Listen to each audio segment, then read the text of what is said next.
Okay. Alright, so, yun. So basically, kahit yung mga alam mo na rules, sabihin ko naman rin. So basically, yung gagawin natin, live stick, sarili mong live stick ang gagamitin. The only inspection that we'll do is papakita mo lang sa opponent mo, let them handle it, see the weight, para masabi nila if it's too heavy, too hard, if it's too light or whatever. So yun lang. Pagdating naman sa tama, all targets are legal. Pero syempre, lagi nandun yung rule natin, no permanent damage. So,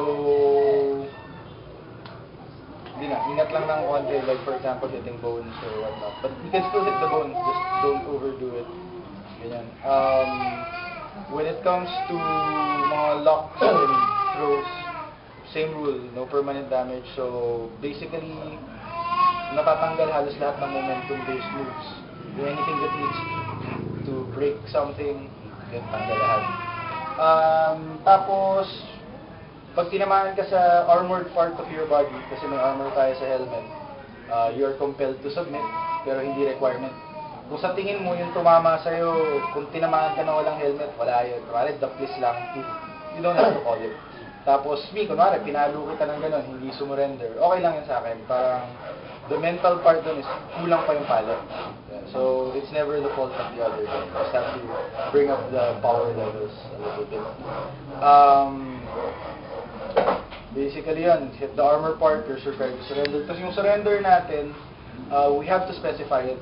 Kasi alam ko may mga ibang clubs, they're willing to let go of their stick. Kasi dati ang surrender namin pag binitawan yung baston eh. Yung ibang clubs ayaw kasi hindi, kaya pa lumaban kahit walang baston. So, para klaro, ang surrender natin, sigaw lang tayo ng suko or surrender.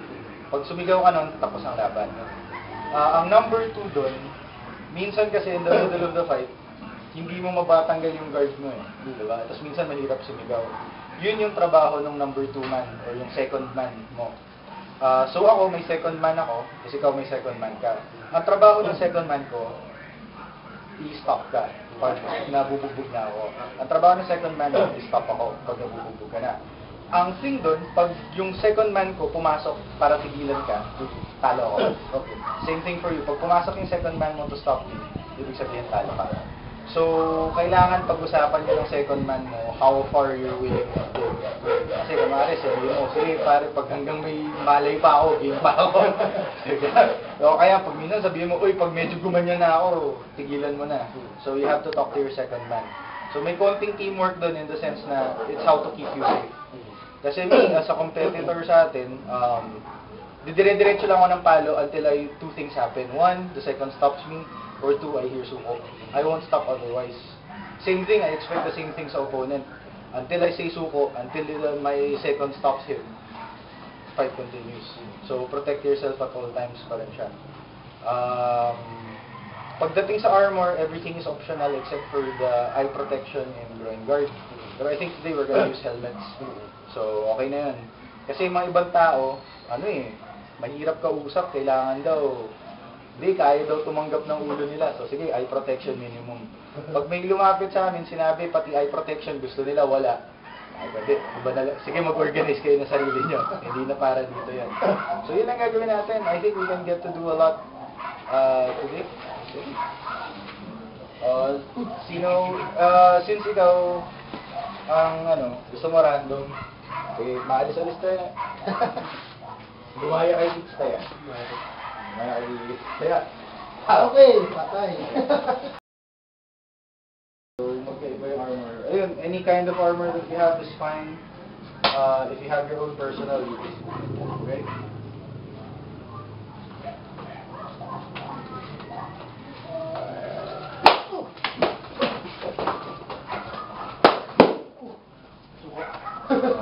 Sorry din eh. So, yan. Basically, ganun lang siya kabilis. Pag nagkapuruhan na, ang sakit. Sukunin. So, yun. Gusto mo, bilhin ka naman kay JI. Kasi ito, lagi itong kalaban. Kasi sasawa na ako dito eh. Guys. Uy! Suko. Napuruhan. Nasolid sa ulo. Pero ano siya? Yung ganun, medyo solid siya. Pero actually for me Pwede ba yun? ako hindi ko na, naramdaman mo through the helmet? Konti, oo. Ayun, actually, pag naramdaman mo through the helmet, medyo malakas na yun. Sige. Thank you. Ayun pa? Yun, nakasanggaan din. Oh! Ayan, solid to the head. Jerry, sabi mo tayo. Yan! Okay. Ano, isa pa kayo? Sige, okay lang. Sige. Isa pa. Sayang na. Hirap ang mali.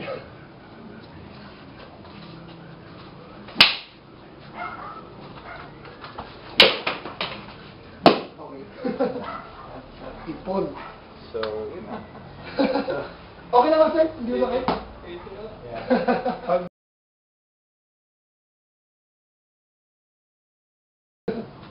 Magpatry ako ng bang technique. Tayo. Out of camera range.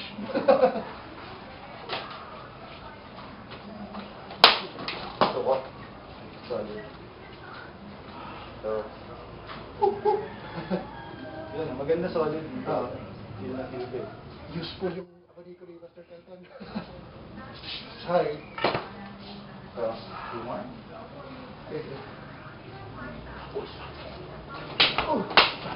Solid, solid. So, yeah.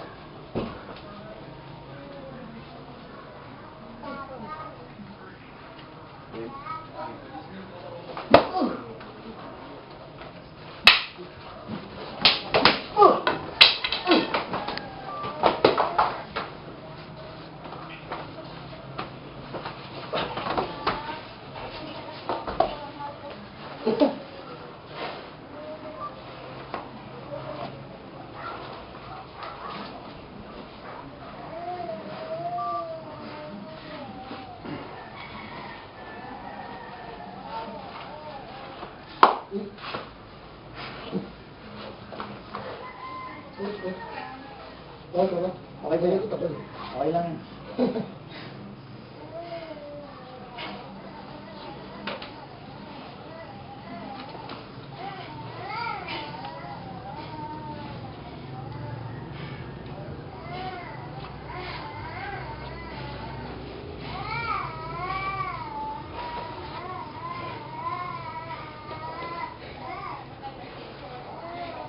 Dami ka tapos hindi magamit.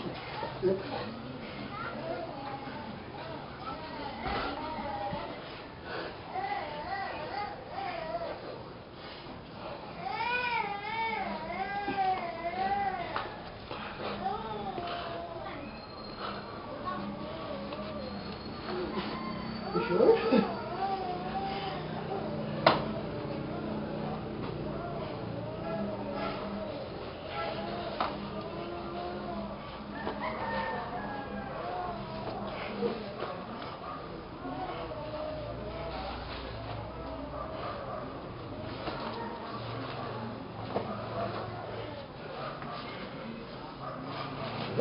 Oh.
Kung nilakas mo yung suntok mo kanina, sabi ko, putya kaya ako.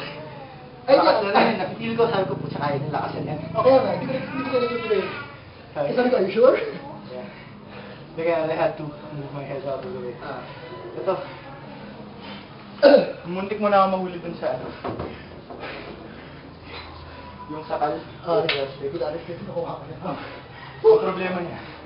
May problema yung ratan. Kasi, at saka alam ko na kaya nun. Napatay natin mo.